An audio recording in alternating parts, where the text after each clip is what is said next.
Olá, meu nome é Bruno e eu sou advogado da FENEIS, que atua no processo em que reivindicamos que o Enem seja feito em videolibras.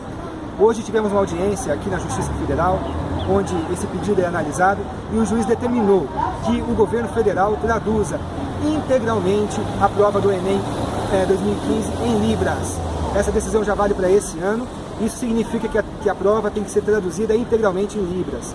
Ou seja, aquela história de que o tradutor-intérprete só pode traduzir uma palavra ou outra palavra, não vale mais. Agora o tradutor-intérprete tem que traduzir a prova inteira, o enunciado, as frases inteiras e as alternativas inteiras.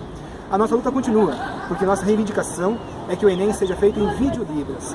Isso ainda não foi determinado e pode ser o resultado final desse processo. Nós continuamos na luta para que a vitória final do processo seja a tradução integral do Enem em videolibras, a vitória dos surdos.